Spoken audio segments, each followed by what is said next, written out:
আল্লাহর একজন পয়গম্বর হযরতে সুলাইমান আলাইহিস সালাতু ওয়াস সালাম। আমার মুসলমান বাবাজিরা, এমন একজন পয়গম্বর, বাদশার সন্তান বাদশা, পয়গম্বরের সন্তান পয়গম্বর, দাউদ নবীর সন্তান হযরত সুলাইমান আলাইহিস সালাতু ওয়াস সালাম। এই সুলাইমান পয়গম্বর উনি একদিন বিয়ে করার কথা বললেন। আমার বাবাজিরা, বিয়ে যাকে করবেন উনি জানায়া দিয়েছেন 4 গুণের অধিকারী হওয়া লাগবে। এর ভিতরে 1 নাম্বার গুণ হলো আমার মুসলমান বাবাজিরা ধনী পরিবারের হওয়া লাগবে। 2 নাম্বার গুণ হলো আল্লাহওয়ালা হওয়া লাগবে, যিনি আবেদা সলেহা নেককারিনী। আমার মুসলমান বাবাজিরা 3 নাম্বার গুণ হলো সুশিক্ষিতা হওয়া লাগবে। 4 নাম্বার গুণ হলো বংশের দিক দিয়া ভালো বংশের হওয়া লাগবে। একটু জোরে বলা যাবে কি সুবহানাল্লাহ? এই 4টা গুণের অধিকারী যদি হয়, এই 4 গুণের অধিকারী হলে সুলাইমান পয়গম্বর জানায়া দিলেন আমি বিয়ে করব। এমন মেয়ে তালাশ করা শুরু করে দিলেন। এ মুসলমান, চতুর্দিকে যখন এই সংবাদ চলে যায়, এই সংবাদ যেতে যেতে কুমারপল্লীতেও চলে গেছে। যারা কামারি করে, আপনার দাও কাসিবানা কামারপল্লীতেও চলে গেছে, পাতিল মাতিল বানা ওই কুমারপল্লীতেও চলে গেছে, দুধ বিক্রি করে গোয়ালপল্লী ওখানেও পৌঁছায় গেছে। এমনকি যারা মাছ ধরে জেলে পল্লী, ওই পল্লীতেও এই সংবাদ যখন গিয়ে পৌঁছায় গেছে। আমার বাবাজিরা, বন্ধুরা আমার, সকল মানুষেরাই চেষ্টা করতেছে নিজেদের ঘর থেকে যদি এমন একটা কন্যা পাওয়া যায়, এই কন্যাটাকে সুলাইমান নবীর কাছে বিয়ে দিলে আত্মীয়তার দিক দিয়ে একটু ভালো সুবিধা নেওয়া যাবে। এই জন্য তারা চেষ্টা করে। আমার মুসলমান বাবাজিরা, চতুর্দিকে যখন তালাশ করা হয়, কোন জায়গায় 2 গুণের অধিকারী কন্যা খুঁজে পাওয়া যায়, কোন জায়গায় 3 গুণের অধিকারী কন্যা খুঁজে পাওয়া যায়, কিন্তু 4 গুণওয়ালা নারী যখন পায় না, সুলাইমান নবীর কাছে প্রস্তাবও দিতে পারে না। এই সংবাদ যখন গিয়ে পৌঁছায় গেল, আমার মুসলমান জেলে পল্লীর জেলের একজন কন্যা, এই জেলের যে কন্যাটি, এই কন্যাটির 3টা গুণ ভালো। 1 নাম্বার গুণ হলো আবেদা সলেহা নেককারিনী। 2 নাম্বার গুণ হলো এই মেয়েটা সুশিক্ষিতা। 3 নাম্বার হলো, ও আমার মুসলমান বাবাজিরা, যেই বংশের ভালো বংশের মেয়ে, কিন্তু একটা গুণ হলো, যেই গুণটা হলো উনি জেলের কন্যা। বংশগত দিক দিয়া ভালো বংশের না, কিন্তু মেয়েটার স্বভাব চরিত্র বাকি সবগুলো ঠিক আছে। একটা দিক দিয়ে হলো উনি গরিব জেলের কন্যা। আর এই জেলের কন্যা হওয়ার কারণে সুলাইমান নবীর কাছে প্রস্তাব দিবে। মেয়েটার বাবা জেলে এবং জেলের স্ত্রী দুইজনে যখন পরামর্শ করতেছেন, ঠিক ওই মুহূর্তে এই মেয়েটা গিয়ে বললেন, আব্বা, আমারও মনে চায় যদি সুলাইমান পয়গম্বরের কাছে বিয়ের প্রস্তাবটা দেওয়া হতো। জেলের স্ত্রী শোনার পরে বলতেছেন, শোনো, আমি এই কথা বলতে পারি না, কারণ যদি জেলের কন্যা সুলাইমান পয়গম্বরের কাছে বিয়ের প্রস্তাব দেয়, সংবাদ যদি শুনতে পায়, এমনও হতে পারে আমাদেরকে এই রাজ্য থেকে বাহিরও করে দিতে পারে। এই চিন্তা ভাবনা নিয়ে জেলের কন্যাকে জেলের স্ত্রী ডাক দিয়ে বলেন, মা, এই প্রস্তাব দেওয়ার দরকার নাই, আমরা যেইভাবে আছি খুব ভালো আছি, এইভাবেই থাকতে দাও, এই প্রস্তাব দেওয়ার কোনো প্রয়োজন নাই। এ বাবাজিরা, বন্ধুরা আমার, জেলের কন্যা ডাক দিয়ে বলেন, আম্মা, প্রস্তাব দিলে তো কোনো অসুবিধা নাই, প্রস্তাব দিলে গ্রহণ করা না করা এটা উনি সুলাইমান পয়গম্বরের বিষয়, কিন্তু প্রস্তাব দিলে তো কোনো অসুবিধা নাই। এই প্রস্তাব দেওয়ার জন্য উনি যখন বললেন, মেয়েটা যখন বললেন, মা তার মেয়েকে আঘাত দিলেন, আঘাত দিয়ে ঘর থেকে বের করে দিলেন। মেয়েটা অন্য রুমে চলে গেল। মেয়েটা আল্লাহর দরবারে কাঁদে আর বলে, প্রভু, আমাকে এমন এক ঘরের মধ্যে আপনি পাঠাইছেন, আপনি চাইলেই তো কোনো না কোনো ধনী পরিবারের ঘরে পাঠাইতে পারতেন, আপনি চাইলেই তো কোনো না কোনো রাজকীয় বংশের মধ্যে পাঠাইতে পারতেন। ও আল্লাহ, আমার কোনো অভিযোগ নয়, কিন্তু এমন ঘরে পাঠাইছেন আমার বিয়ের প্রস্তাবটা দেওয়ার সাহসটা পর্যন্ত করা যায় না। এইভাবে কাঁদতে কাঁদতে মেয়েটা যখন ঘুমিয়ে গেল, ঘুমের ঘোরের ভিতরে আমার মুসলমান বাবাজিরা, ঘুমের ভিতরে হঠাৎ করে এলহাম আসলো, এই মেয়েটা একটা চিঠি লিখবেন। একটু জোরে বলা যাবে কি সুবহানাল্লাহ? মেয়েটা একটা চিঠি লিখছেন বাদশার দরবারে। সুলাইমান নবীর কাছে চিঠি লিখলেন, সালাম বা, আমি অতি গরিব ঘরের একটি মেয়ে, একজন জেলের কন্যা, কিন্তু আমার ইচ্ছা আপনি যদি আমাকে স্ত্রী হিসাবে গ্রহণ করেন তাহলে আমার দুনিয়া এবং পরকাল উভয় জগৎটা কল্যাণকর হবে। ওই যে জেলের কন্যা, নাম দেয় নাই, বাবার নামও দেয় নাই, চিঠিটা দিয়ে পাঠাই দিছে। আর চিঠিটা আস্তে আস্তে রাজ দরবারে আসলো। রাজ দরবারে যখন গেল, এই চিঠিগুলো যখন পড়তে লাগলেন, যিনি পড়েন উনি যখন দেখলেন জেলের কন্যা, তখন বাদশাহ সুলাইমান পয়গাম্বরের কাছে ডেকে বলেন, হে আল্লাহর পয়গাম্বর, এমন এক জায়গা থেকে একটা চিঠি আসছে, এই চিঠিটা আমি কি আপনাকে পড়ে শোনাবো? আপনার বিবাহের প্রস্তাব, মানে উনি উনার বিয়ের প্রস্তাব দিয়ে পাঠাইছেন। সুলাইমান পয়গাম্বর বললেন, ঠিক আছে পড়ো। এবার পড়লেন, ওই যেই মাত্র বলছেন ইতি জেলের কন্যা, সাথে সাথেই এই জেলের কন্যা বলার সাথে সাথেই সুলাইমান পয়গাম্বর একটু রাগান্বিত হয়ে বললেন, এত বড় সাহস, একজন জেলের কন্যা আমার কাছে বিয়ের প্রস্তাব দেয়! এই এত বড় সাহস! এই কথাটা বলার সাথে সাথে আল্লাহ পাক রব্বুল আলামিন বললেন, ও সুলাইমান, আমি আপনাকে নবী বানাইছি, নবীর ঘরে আপনাকে আমি আল্লাহ পাঠাইছি, সুতরাং অহংকার করার জন্য পাঠাই নাই। একটু জোরে বলা যাবে কি সুবহানাল্লাহ? আর একটু জোরে বলা যাবে কি আল্লাহু আকবার? এ বাবাজিরা, বন্ধুরা আমার, আমাদের দেশের এমন বহু মানুষ আছে যেই মানুষেরা, ও বাবা, কিছু টাকা পয়সার মালিক হলে, একটু নেতা যদি হয়ে যায়, অন্য মানুষকে মানুষ পর্যন্ত মনে করে না। এরকম লোকের সংখ্যা আছে না নাই? কম না বেশি? এত বেশি পরিমাণ বাবাজিরা, একজন পয়গাম্বর, এই পয়গাম্বর হওয়ার পরেও আল্লাহ পাক রব্বুল আলামিন বলেন, ও সুলাইমান, আমি আল্লাহ আপনাকে পয়গাম্বরি দিয়েছি, সুতরাং অহংকার করার জন্য দেই নাই। কেন আপনি অহংকার করলেন? আমি আল্লাহ পাক রব্বুল আলামিন আপনাকে পরীক্ষার মধ্যে ছেড়ে দিলাম। একটু জোরে বলা যাবে কি সুবহানাল্লাহ? আর একটু জোরে বলি আল্লাহু আকবার।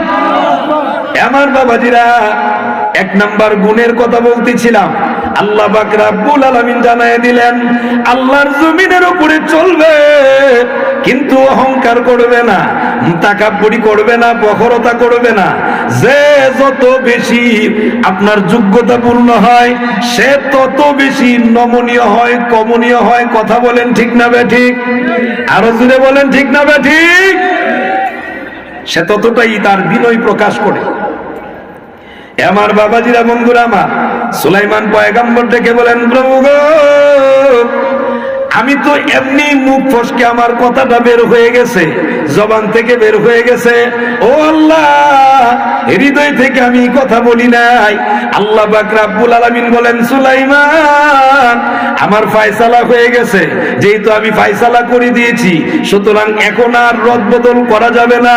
আমি আল্লাহ বলেছি তোমাকে পরীক্ষা করব, পরীক্ষায় ছেড়ে দেব। সুলাইমান নবীকে আল্লাহ পরীক্ষার মধ্যে ফেলে দিলেন। আমার বাবাজিরা, বন্ধুরা আমার, সুলাইমান পয়গাম্বরের মতো হুবহু চেহারাওয়ালা, একবারে হুবহু শয়তান, একজন শয়তান জিন্নতের ভিতর থেকে, উনি একবারে সুলাইমান পয়গাম্বর মতো হুবহু চেহারাওয়ালা হয়ে এখন উনাকে পাঠাই দিয়েছেন সুলাইমান নবীর দরবারে। আর সুলাইমান পয়গাম্বরের হাত মুবারকের মধ্যে একটি আংটি ছিল, মুজিজার আংটি। যেই মুজিজার আংটিটা, এটা উনি হাজতে গেলে এই আংটিটা কোথাও না কোথাও রেখে যাওয়া লাগে, মুজিজার আংটি। সেই আংটিটা উনি যখন রাখলেন, উনার খাদেমকে দিলেন। আসিফকে ডাক দিয়ে বললেন, আসিফ, এই নাও, এটা তুমি এই আংটিটা রাখো, আমি হাজত থেকে আসি। এইদিকে উনি গেছেন হাজতে, আর আল্লাহ পাক রব্বুল আলামিন কেমন পরীক্ষায় ফেলে দিলেন। সুলাইমান পয়গাম্বরের মতো হুবহু চেহারাওয়ালা জিন্নতের ভিতর থেকে একজন পাঠাই দিছেন। ও আমার বাবাজিরা, উনি এসে সুলাইমান পয়গাম্বরের রাজ দরবারের ভিতরে ঢুকে আসিফকে ডাক দিয়ে বললেন, তুমি আমাকে আংটি দাও। এখন মাথার থেকে পাতা পরিমাণ সবটাই সুলাইমান নবীর মতো, এবং যেই পোশাক সুলাইমান পয়গাম্বরের শরীর মুবারকে ছিল, ঠিক ওই পোশাক, একই পোশাকের মতো পোশাক ওই শয়তান সাকরা সে যখন পরে আসছে, এখন শয়তান সাকরা ডাক দিলেন, ও আসিফ তুমি আমাকে আংটি দাও। এখন আংটি দিয়ে দিলেন। সুলাইমান নবী কিনা এটা তো আর আসিফ জানে না, কিন্তু দিয়ে দিলেন। যেই মাত্র দিয়ে দিলেন, আংটি নিয়ে শয়তান সাকরা এবার আংটি যখন উনার হাতের মধ্যে, আঙ্গুলের মধ্যে, এখন উনি ভাষণ দিতেছেন, শোনেন, এরাজ দরবারের ভিতরে একজন শয়তান প্রবেশ করেছে, যিনি দেখতে হুবহু সুলাইমান পয়গাম্বরেরই মতো, মানে আমারই মতো। এখন উনি নিজেকে বলতেছেন যে আমারই মতো। উনাকে যদি প্রশ্ন করা হয় আপনি কে, উনি কিন্তু জবাব দিবে আমি সুলাইমান। আপনারা যদি কেউ কোথাও উনাকে পান, যদি সাক্ষাৎ হয়, তাইলে উনাকে আপনারা আঘাত করবেন, শাস্তি দিবেন। এটা হলো শয়তান সাখরার কথা।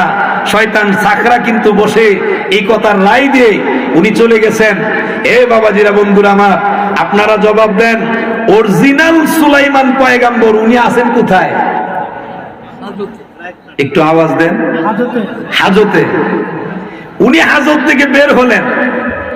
এখন বের হয়ে দেখে মন্ত্রী পরিষদ কেউ নাই, সব চলে গেছে, একমাত্র সাকরা এ আসিফ দাঁড়িয়ে আছে। আসিফ যখন দাঁড়িয়ে আছে, উনি দাঁড়িয়ে বলতেছেন, চিন্তিত হয়ে গেলেন, কি এটাও কি হয়?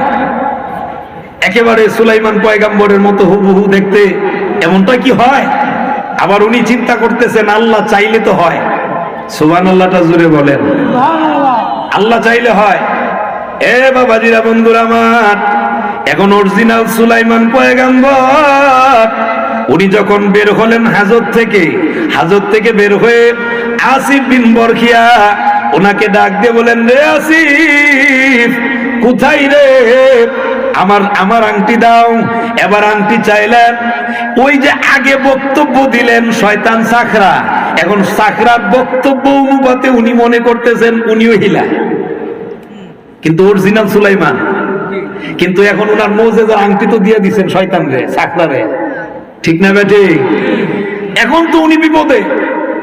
এ বাবাজিরা, বন্ধুরা আমার, আসিফ বিন বরখিয়া ডাক দিয়ে বলেন, আপনি কে? সুলাইমান পয়গাম্বর ধমক সুরে বললেন, আমাকে প্রশ্ন করো আমি কি? আমি সুলাইমান। এমনি আসিফ বিন বরখিয়া ডাক দিয়ে বলেন, বুঝেছি, তাইলে তো কথা ঠিক, যা বলছিল তাই তো হইছে। এখন তো উনি আসছে। এ বাবাজিরা, বন্ধুরা আমার, এই কথা বলার সাথে সাথে এবার আসিফ বিন বরখিয়া ডাক দিলেন, কে কোথায়? অরিজিনাল যেই কথা বলা হয়েছে শয়তান ঢুকছে, উনি তো এসে পড়ছে। নাউজুবিল্লাহ জুড়ে বলেন। অন্য মানুষগুলোকে ডাক দিলেন, এরা আসছে। অরিজিনাল সুলাইমান পয়গাম্বরের বডি মুবারকের মধ্যে আঘাত করলে অজ্ঞান করে ওনাকে নিয়ে একেবারে একটি নদীর কিনারায় নিয়ে ছেড়ে দিলেন। ও আমার বাবাজিরা, বন্ধুরা আমার, কিন্তু যখন উনি আঘাত খান সুলাইমান পয়গাম্বর, উনি আর কিছু কেন বলেন নাই? উনার হাতের মধ্যে সেই মুজিজার আংটি মুবারক নাই, এক।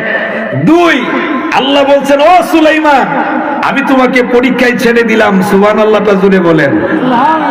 মনে রাখবেন, কথা কিন্তু সামান্য, এত বড় সাহস। এই এতটুকু কথার কারণে আল্লাহ পাক রব্বুল আলামিন কত বড় পরীক্ষায় ফেলে দিয়েছেন। সবচাইতে এই পৃথিবীর ভিতরে সবচাইতে বেশি পরীক্ষা করেছেন আল্লাহ পাক রব্বুল আলামিন পয়গাম্বরগণকে। কথা বলেন ঠিক না বেঠিক? এরপরে ইমানের দিক দিয়ে যে যেমন ইমানের উপযুক্ত, ওই পরিমাণ পরীক্ষা প্রত্যেক ইমানদারদেরকে আল্লাহ করেছেন। একটু জোরে বলি সুবহানাল্লাহ। এবং কিয়ামত পর্যন্ত ইমানদারদেরকে আল্লাহ পাক রব্বুল আলামিন এই পরীক্ষা করবেন। যে যেমন ইমানের অধিকারী, এই পরিমাণ ইমানের উপযুক্ত অনুপাতে তাকে পরীক্ষা করবে। পরীক্ষা না করে ইমানদারদেরকে নিস্তার দিবেন আল্লাহ, ছেড়ে দিবেন আল্লাহ। কারণ আল্লাহ পাক রব্বুল আলামিন দেখতে চায় তার ঈমানটা কতটুকু মজবুত। একটু জোরে বলি সুবহানাল্লাহ, আর একটু জোরে বলি আল্লাহু আকবার। এ বাবাজিরা, বন্ধুরা আমার, নদীর কিনারায় যখন সুলাইমান পয়গম্বর এইদিকে এখন রাজ সিংহাসনের মধ্যে যিনি বসলেন উনি হলো শয়তান সাখরা। এ বাবাজিরা, বন্ধুরা আমার, আপনারা আমারে জবাব দিবেন, দুষ্কৃতী কোন মানুষ, এ বাবাজিরা, জুলুমকারী কোন মানুষ, অন্যায়কারী কোন মানুষ যদি আপনার নেতা হয়, যদি ইউনিয়নের চেয়ারম্যান হয়, এ বাবাজিরা, ওয়ার্ডের মেম্বার হয়, বলুন দেখি রে, ওই ওয়ার্ড ওই ইউনিয়নের জনগণ শান্তিতে থাকবে না অশান্তিতে? জুড়ে বলেন, অশান্তিতে থাকবে। আর আল্লাহ রাসূলের ভবিষ্যৎবাণী, কিয়ামতের আলামতে সুগরা যেগুলো আছে, ছোট আলামত যেগুলো আছে, এর ভিতরে একটা আলামত হলো যখন মানুষ অনুপযুক্ত লোকদেরকে উপযুক্ত স্থানে নিয়ে জায়গা দিবে, তখনই দেখবেন এটা কিয়ামতের আলামত। কথা বলেন ঠিক না বেঠিক? আরো জোরে বলেন ঠিক না বেঠিক? এ বাবাজিরা, বন্ধুরা আমার, শয়তান সাকরা যখন চেয়ারে বসলেন, এখন এলাকার অবস্থা খুব শোচনীয়। পেঁয়াজের দাম বাড়ে, রসুনের দাম বাড়ে। এ বাবাজিরা, মানুষের ইনকাম কম, খরচের সংখ্যা যখন বেশি হয়, মানুষের ভিতরে মারামারি আছে না নাই? অভাবে মানুষের স্বভাব নষ্ট হয়। একটা কথা আছে না, অভাবে মানুষের স্বভাব নষ্ট হয়। আর এই দিক দিয়ে সুলাইমান পয়গম্বর নদীর কিনারায়, এ বাবাজিরা, বন্ধুরা আমার, যেই জেলের কন্যা চিঠি পাঠাইছিলেন গো, ওই জেলে উনি আসলেন নদীতে মাছ মারবেন। মাছ মারার আগে জালটা কোন ভাবে কিভাবে ফালাইলে যে মাছ ভালো উঠবে, এটার একটা পজিশন আছে না নাই? এটা খেয়াল করে আমার বাবাজিরা, বন্ধুরা আমার। এবার জেলে মানুষ, যদিও জেলে মানুষ কিন্তু হৃদয় বড় ভালো, যদিও জেলে মানুষ মন বড় ভালো। এ বাবাজিরা, বন্ধুরা আমার, বড় মনের মানুষ। ওই জেলে মানুষ আসলেন জাল পাবেন, হঠাৎ করে জাল ফালানোর আগেই তাকায় দেখতে বাইরে নদীর কিনারার মধ্যে একজন লোক অচেতন অবস্থায় পড়ে আছে। উনি নজর করে দেখলেন, তাড়াতাড়ি করে উনার কাছে আগমন করলেন। এবার কাছে এসে উনার মাথার মধ্যে পানি দিলেন, হাতগুলোর মধ্যে মালিশ করলেন, পায়ের তালুর মধ্যে মালিশ করলেন। মালিশ করার পরে যখন উনার সেন্স আসলো, সেন্স আসার পরে জিজ্ঞেস করে, ও বাবা, কে আপনি? আপনার পরিচয় কি? এই জেলে মানুষটা ইতিপূর্বে সুলাইমান পয়গম্বরে দেখে নাই। সুবহানাল্লাহ, জুড়ে বলেন। আমাদের দেশে এমন অনেক মানুষ অতীত হয়ে গেছেন, অর্থাৎ গত হয়ে গেছেন, ঢাকা রাজধানী কখনো যায় নাই, এরকম লোক আছে না? অনেকেই গত হয়ে গেছেন কিন্তু ঢাকা রাজধানী যায় নাই। আমার জানা মোতাবেক এমন লোকও গত হয়ে গেছেন যে লোকে জিন্দিগিতে কোনোদিন পায়জামা পরে নাই, প্যান্ট পরে নাই, লুঙ্গি ছাড়া। এরকম লোকও গত হয়ে গেছে। তো উনি যেহেতু উনার প্রতিদিনের ডিউটি, সকালবেলা ঘুম থেকে উঠেই জাল বাবার মধ্যে যায়, সারাদিন মাছ মারে, বাজারে বিক্রি করে সংসার পরিচালনা করে। তো বাদশাহ সুলাইমান, আল্লাহর পয়গম্বর, উনাকে দেখার মতো এই সুযোগও উনার কখনো হয় নাই। আর এই সুযোগ যেহেতু হয় না, এই জন্য উনি উনাকে চিনতে পারে নাই। এই জন্য প্রশ্ন করছেন, কে আপনি? আর বাদশাহ সুলাইমান হলে তো এইভাবে নদীর কিনারায় পড়ে থাকারও কথা না। কথা বলেন ঠিক না ব্যাঠিক? এটা স্বাভাবিক না? এইভাবে তো পড়ে থাকার কথা না। যিনি বাদশাহ, উনি পড়ে থাকার কথা না। এ বাবাজিরা, বন্ধুরা আমার, এবার উনি আস্তে করে যখন চোখ খুললেন, জিজ্ঞেস করলেন, কে আপনি? সুলাইমান পয়গম্বর নিজের পরিচয় দিবেন কিন্তু পরিচয় দিতে পারেন না। উনি হাতের দিকে তাকায় দেখতে বাইরে ওই মুজিজার আংটিটা উনার হাতের মধ্যে নাই। যেহেতু মুজিজার আংটি নাই, উনি এখন যদি বলে আমি সুলাইমান, আগে বলার কারণে এতগুলো আঘাত খাইলেন, এখন যদি বলে না জানি কতটুকু কষ্ট পায়। এজন্য নিজের পরিচয়টা গোপন করে বললেন, ও বাবা, আমি যেহেতু একজন অসুস্থ মানুষ, আমি যেহেতু আহত মানুষ, আপনি আগে আমারে সেবা দেন, এরপরে আপনাকে পরিচয় দেওয়া যাবে। সুবহানাল্লাহটা জুড়ে বলেন। যদিও জালবাই জেলে মানুষ, কিন্তু মনটা বড় ভালো, বড় মনের মানুষ। ওই জেলে মানুষটাও চিন্তা করতে লাগলেন, কথা তো ঠিক, উনি অসুস্থ, উনি আঘাতপ্রাপ্ত, এবার উনাকে যদি আমি পরিচয়ের জন্য কষ্ট দেই, না এই কাজ করা যাবে না। জাল বাওয়া বন্ধ করে দিয়া এবার উনাকে নিয়ে চলে গেলেন বাড়িতে। বাড়িতে যাওয়ার পরে মুসলমান বাবাজিরা, বাড়িতে নেওয়ার পরে উনাকে সেবা শুশ্রূষা করলেন। উনি যখন সুস্থ হলেন, এবার উনাকে আবার প্রশ্ন করে, ও বাবা, আমি গরিব মানুষ, জাল ভাই, সুবহানাল্লাহটা জুড়ে বলেন। যিনি বাদশাহ, বাদশাহীর সিংহাসন থেকে নামায়া জেলের বাড়িতে পৌঁছানোর ক্ষমতা আমার আল্লাহর আসেনি? জুড়ে বলেন আসেনি? বাহাদুরি কোথায় করে? বাবাজিরা, বন্ধুরা আমার, ফেরাউন বাহাদুরি করেছিল, আমার আল্লাহর সঙ্গে বাহাদুরি করেছে, কিন্তু ফেরাউনরে আমার আল্লাহ পাক রব্বুল আলামিন নদীতে চুবায়া মারছেন। কথা বলেন ঠিক না ঠিক? নমরুদ বাহাদুরি করেছে, আমার আল্লাহ পাক রব্বুল আলামিন ল্যাংড়া মশা ঢুকাইয়া বাবাজিরা জুতা দা ফিডাইতে ফিডাইতে দুনিয়া থেকে বিদায় করছে। কথা বলেন ঠিক না ঠিক? ও বাবাজিরা, বন্ধুরা আমার, কত নেতা, কত নেতা আল্লাহ পাক রব্বুল আলামিন এমন ভাবে বিদায় দিয়েছেন। সুতরাং বাহাদুরি করা যাবে, অহংকার করা যাবে। অহংকারীদেরকে আল্লাহ ভালোবাসে না। আল্লাহ যেহেতু ভালোবাসে না, সুতরাং আপনি অহংকার করতে পারবেন? আমার বাবাজিরা, বন্ধুরা আমার, এবার দেখা যায় সুলাইমান পয়গম্বরকে আবার প্রশ্ন করেন, এ বাবা, আমি গরিব মানুষ, জাল ভাই, সারাদিন যা পাই তা বিক্রি করে সংসার পরিচালনা করি, আপনার মতো একজন লোকের মেহমানদারি বেশি দিন করার সুযোগ আমার নাই, পরিচয়টা দেন। সুলাইমান পয়গম্বর নিজের হাতের দিকে তাকায়া দেখতে পায় হাতের মধ্যে মুজিজার আংটি নাই, পরিচয় দিলে বিপদে পড়বে, এজন্য বলে, ও চাচা, যেহেতু আপনি গরিব মানুষ, জালবা, তাহলে আপনার বাড়িতে থাকতে গেলে কামাই করতে হবে, আপনি আমারে কোনো একটা কাজের ব্যবস্থা করে দেন। সুবহানাল্লাহটা জুড়ে বলেন। আপনি আমার একটা কাজের ব্যবস্থা করে দেন। সুলাইমান পয়গম্বর উনি বললেন, আমাকে একটা কাজের ব্যবস্থাপনা করে দেন। জেলে মানুষ চিন্তা ফিকির করে দেখলেন, উনি যেহেতু জাল বাবা ছাড়া আর কোন বিষয় বলতে পারে, দেখবেন যে যে কাজ করে সেইটার কথাই বলে। আলিম উলামাদের কাছে যদি আপনি পরামর্শ চান যে আমার ছেলেটারে কোথায় ভর্তি করবো, তো উলামায়ে কেরাম বলবে মাদ্রাসায় পড়া, ঠিক কিনা? একজন ডাক্তারের কাছে যদি পরামর্শ চান, তো ডাক্তার বলবে তারে ডাক্তারি পড়াবেন, বিজ্ঞ একজন এমবিবিএস হবে, এফআরসিএস হবে, এরকম বলে কি বলে না? যে যেই লাইনে থাকে। একজন রাজনৈতিক নেতার কাছে যখন পরামর্শ চাইবেন, তো সে বলবে তাকে রাষ্ট্রবিজ্ঞান পড়ান। এরপরে আপনার কোন একজন যে যেই লাইনে থাকে তার কাছে আপনি পরামর্শ চাইবেন, সে এই কথাটাই বলবে, এটা ছাড়া তার কাছে ভালো কিছু বুঝার। কথা বলেন ঠিক না ঠিক? বাবাজিরা, বন্ধুরা আমার, ওই জেলে মানুষ উনি যেহেতু জাল বাওয়ার কারণে উনার কাছে পরামর্শ চাইলেন, আপনি একটা কাজের ব্যবস্থাপনা করে দেন। জেলে মানুষ চিন্তা ফিকির করে বললেন, ও বাবা, আমার কাছে যেহেতু আপনি পরামর্শ চাইছেন, আপনাকে কাজ দেওয়ার জন্য আমি বলি কি, আপনি আমার সঙ্গে জাল বাওয়াতে শরীক হয়ে যান। জুড়ে বলা যাবে কি সুবহানাল্লাহ? সুলাইমান নবীরে রাষ্ট্র থেকে, সিংহাসন থেকে নামায়া জাল বাওয়া পর্যন্ত আনছেন যিনি, বলুন তিনি কে? আল্লাহ। সামান্য একটু কথা, এত বড় সাহস।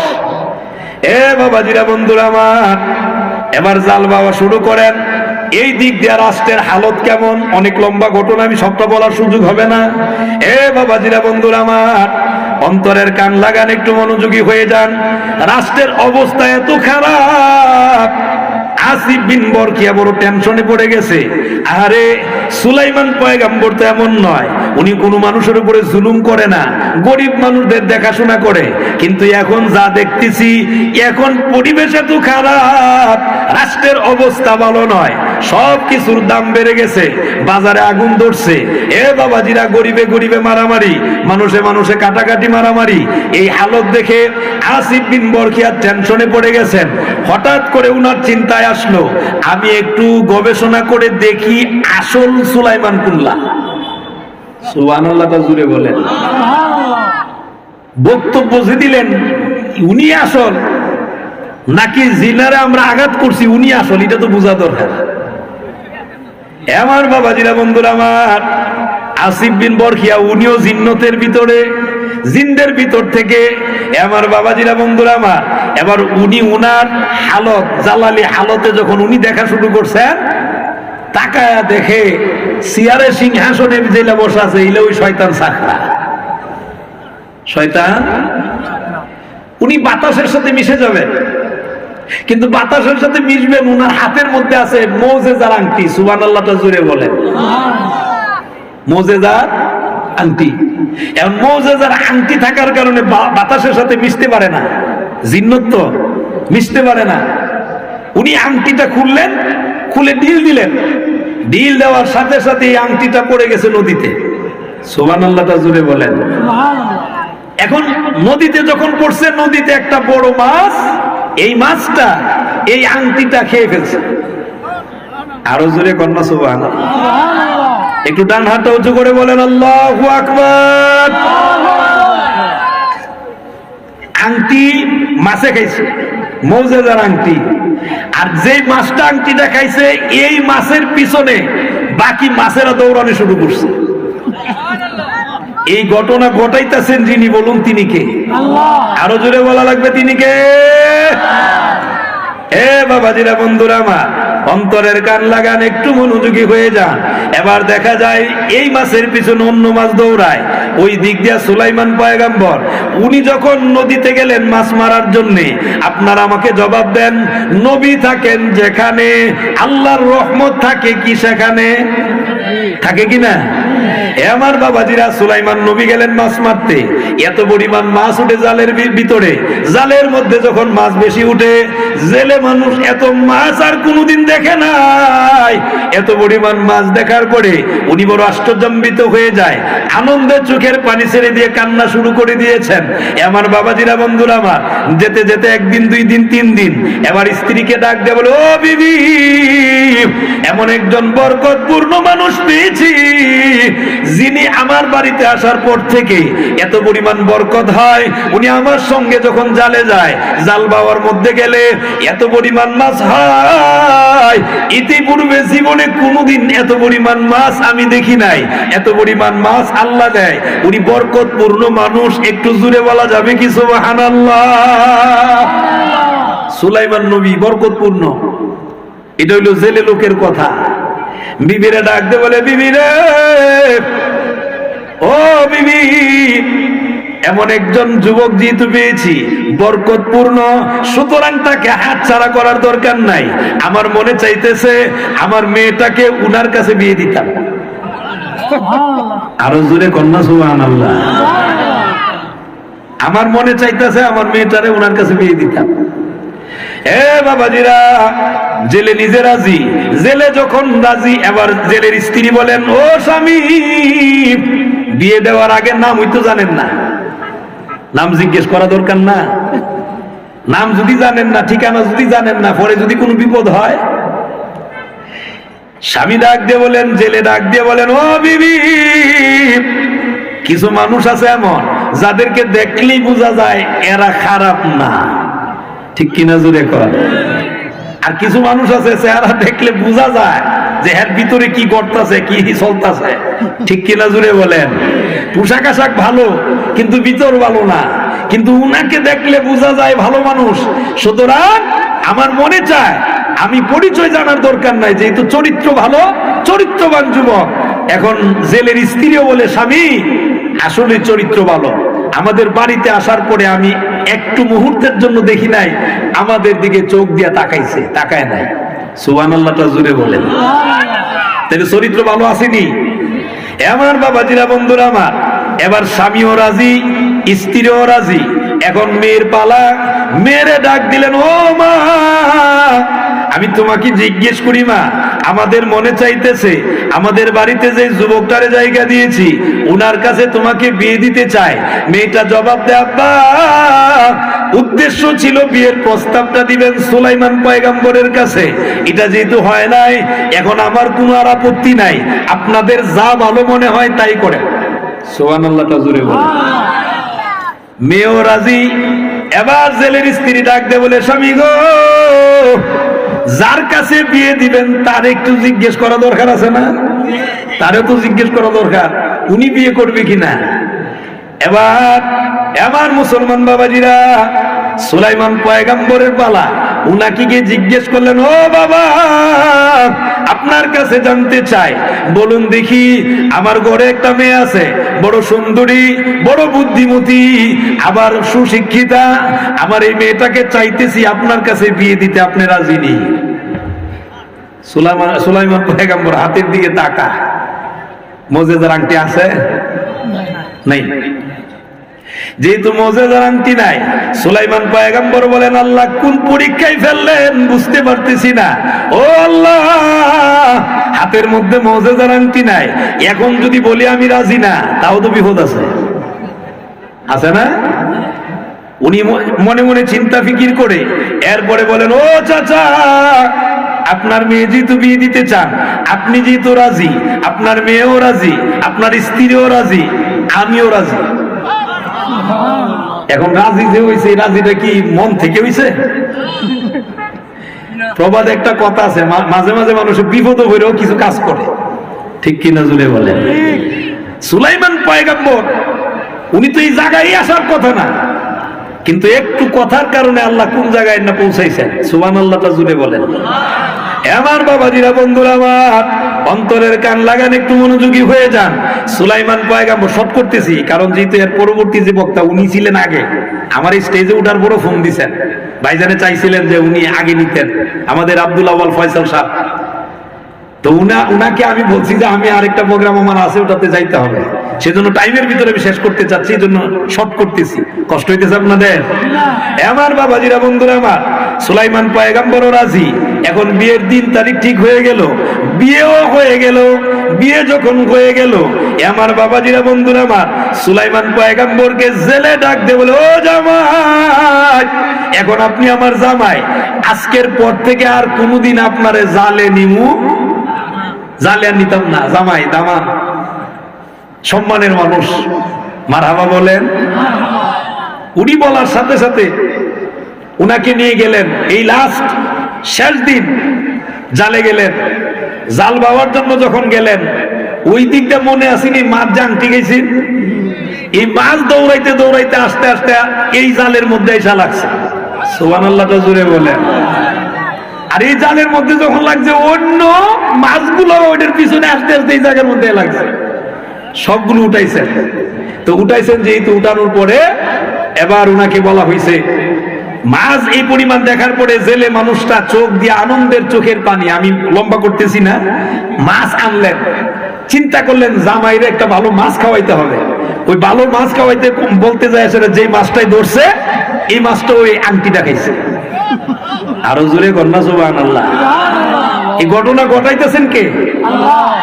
হে বাবাজিরা, বন্ধুরা আমার, এবার ওই মাছ নিয়ে আসলেন বাড়িতে, মেয়ের কাছে দিয়ে বলেন, মা গো, আমি তোমার কাছেই মাছটা দিলাম, এই মাছটা তুমি ভালো করে কুটবে, ভুনা করবে, আমার জামাইরে খাউন দিবা।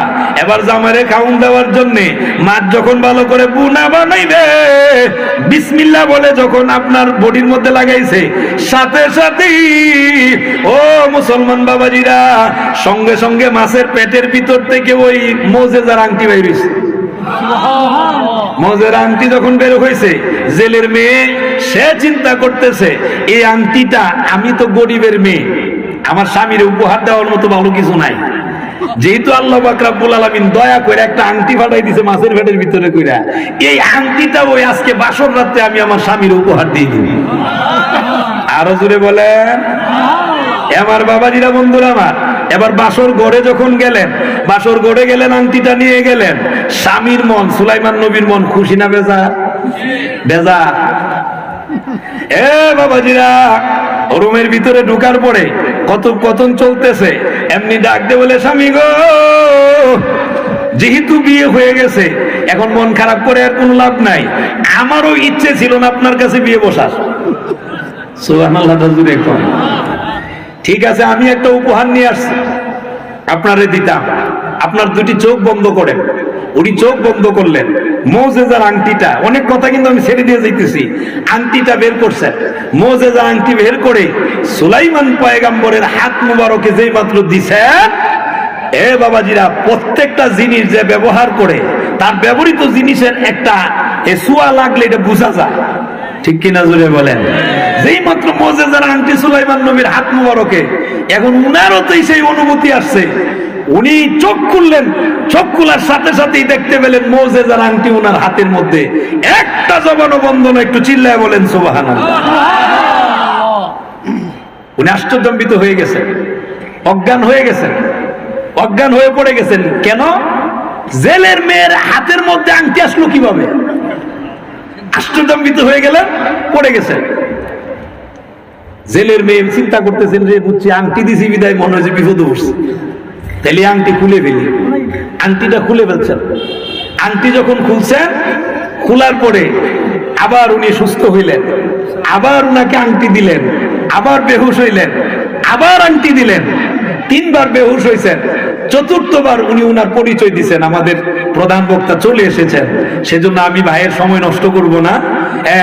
আংটি চতুর্থবার উনাকে আংটি দেওয়া হয়েছে, এরপরে উনি উনার পরিচয় দিচ্ছেন, আমি সুলাইমান পয়গম্বর।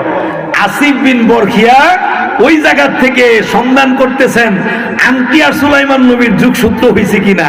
যখন যুগসূত্র হয়েছে, উনি দলবল সহ, সৈন্যবাহিনী সহ সুলাইমান নবীর আগায় নেওয়ার জন্য আসছেন। একটু চিল্লায় বলেন সুবহানাল্লাহ। সুতরাং আল্লাহ পাক রব্বুল আলামিন এই একটি কথা, আমি অনেকগুলো কথা নিয়ে আসছিলাম, যেহেতু আলহামদুলিল্লাহ আমাদের উলামায়ে কেরাম সবাই আসছেন। আমার আব্দুর রাজ্জাক ভাই অত্যন্ত ভালোবাসেন, মহব্বত করেন, এলাকার ছোট বড় সবাই ভালোবাসেন, মহব্বত করেন। আপনাদেরই পার্শ্ববর্তী গ্রাম এই কেশবচর, মাওলানা মুদ্দাসির আহমদ সাহেবের ছেলের কাছে, মাওলানা হাফিজ আহমদ আনসারী সাহেবের কাছে আমার বড় মেয়ে বিয়ে দিছি অক্টোবরের 2 তারিখ। আমি আপনাদের সাথে আত্মীয়তা করছি, আলহামদুলিল্লাহ আমি আপনাদের আত্মীয়, ঠিক কিনা? সুতরাং আমি আপনাদের বাড়ির ঘরের মানুষ, সেই হিসাবে ভুল ত্রুটি যদি কোনো হয়ে থাকে মেহেরবানি করে ক্ষমা করবেন। আল্লাহ আমাকেও যেন ক্ষমা করেন, আপনাদেরকেও ক্ষমা করেন। একটু মুক্তসর মুনাজাত। আস্তাগফিরুল্লাহ রাব্বি মিন কুল্লি যামবি ওয়া আতুবু ইলাইহি লা হাওলা ওয়া লা কুওয়াতা ইল্লা বিল্লাহিল আলিয়্যিল আযীম। আল্লাহুম্মা আমিন। ربنا ظلمنا أنفسنا وإن لم تغفر لنا وترحمنا لنكونن من الخاسرين। আয় আল্লাহ তাআলা রব্বুল আলামিন, মাবুদ, আমি অদম গুনাহগার, নালায়েক, না খানদান, যা কিছু আলোচনা করলাম, ভুল বেয়াদবি যা হয়ে গেল, মেহেরবানি করে আপনি নিজ গুণে মাফ করে দিন। সবটুকুন যেটুকুন মঞ্জুর করেছেন, লক্ষ কোটি কোটি গুণ বাড়া আকা মাওলা তাজদারে মদিনা রাহমাতুল লিল আলামিনের রওজা মুবারকে সোনার মদিনায় সবুজ গাম্বুরির নিচে কবুল আর মঞ্জুর করিয়া নিন। আয় আল্লাহ তাআলা রাব্বুল আলামিন, খাস করে মাবুদ, বাবা আদম নবী থেকে শুরু করে তামাম পৃথিবীর মাটির নিচে যত সকল নবী রাসূল সাহাবায়ে কেরাম তাবিঈন খুলাফায়ে রাশিদিন সলফে সালেহিন জামি মুসলমান নরনারী ওলি গাউস কুতুব পীর মাশায়েখ মায়ের খানদানের বাবার খানদানের আত্মীয় স্বজন বন্ধু বান্ধব হকদার দাবিদার মায়ের মানুষ মহব্বতের মানুষ যে যেখানে যারা পরিমাণ ঈমান নিয়ে ঘুমিয়ে আছেন তাদের প্রত্যেকের রূহে রূহে আদিয়াতান কবুল করুন। আয় আল্লাহ তাআলা আমাদের সামনে পিছনে ডানে বামে যতগুলো কবরস্থান আছে প্রত্যেকটা কবরে কবরে যারা পরিমাণ ঈমান নিয়ে যারা ঘুমিয়ে আছেন তাদের প্রত্যেকের কবরগুলোকে জান্নাতুল ফিরদাউস বানায় দেন। আয় আল্লাহ তাআলা এই মাহফিলটা আপনি কবুল আর মঞ্জুর করুন। আয় আল্লাহ এই মাহফিলটা আপনি কবুল আর মঞ্জুর করুন। এই মাহফিলের উসিলায় অত্র এলাকার মধ্যে খাস রহমত নাজিল করুন। আল্লাহ জিন্দা মুর্দা সকলের উপরে খাস রহমত নাজিল করুন। আয় আল্লাহ তাআলা মওতের আগে আগে মক্কা মদিনা জিয়ারত করেন। খাস করে 15 জানুয়ারি আল্লাহ ফুলতুলি, আল্লাহ আল্লামা সাহেব কিবলা ফুলতুলি রাহিমাহুল্লাহ রিসালে সাহেবের মাহফিল, এই মাহফিলকে আপনি কবুল আর মঞ্জুর করুন। আয় আল্লাহ রাব্বুল আলামিন আমাদের সকলকে এই মাহফিলে অংশগ্রহণ করা তৌফিক দান করুন। আয় আল্লাহ রাব্বুল আলামিন মৌতের সময় আমাদের সকলের জবানে জারি করে দেন মধুর কালিমা লা ইলাহা ইল্লাল্লাহু মুহাম্মাদুর রাসূলুল্লাহ। আসসালামু আলাইকুম ওয়া রাহমাতুল্লাহি ওয়া বারাকাতুহু।